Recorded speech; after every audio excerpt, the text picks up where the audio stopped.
point, we just have to laugh at the theatrics, at the constant fear, fear, fear, fear, fear. Oh my God, you're getting comfortable. Let's fuck you up again so that you do more shit that we want you to do and keep adhering to this or that.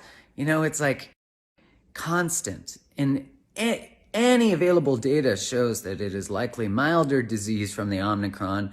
And the fact that it's called Omicron and they skipped one other one before that just so that they didn't cause any negative PR with a certain country. I mean, you couldn't make all this shit up. So at some point you kind of laugh, but you also go, I'm done with the bullshit.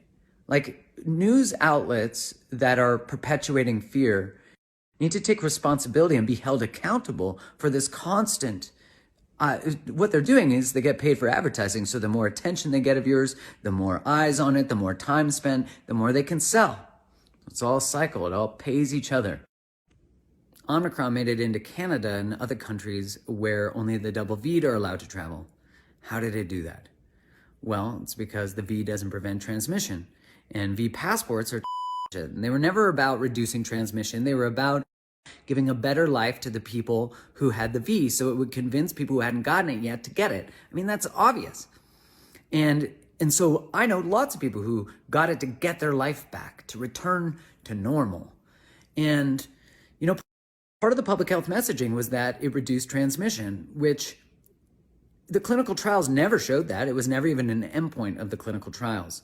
And so even the president of the United States said, if you get the V, you won't get the C. And now we know that that's not true, and we knew that then. And so people now say, well, they never said that. They only said it was about reducing hospitalizations. That's not true. They did say that, and this is what an abusee does when they defend their abuser.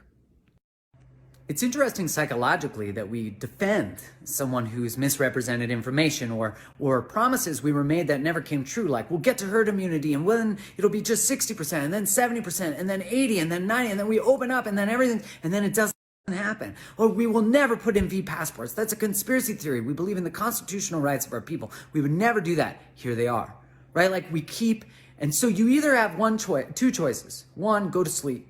You have to, right? Because the dissonance is too great. You've been gaslit so much. You're living in this space where you're like, they keep lying to me. And we start to actually protect our oppressor, right? In a way that's sort of like Stockholm syndrome. Or the other one is to be invited to increase our capacity for dissonance, to see where the truth is not matching what we're told. That makes us brighter and wiser, but it also makes us enraged, and we have to process the grief of that. But we are able to stand in our sovereignty and our humanity. And I find it fascinating that we're like deleting, canceling, negating, ignoring, silencing people who have had legitimate side effects, people who've died, people whose lives have been changed, who can no longer play sports or do whatever it is that they were doing.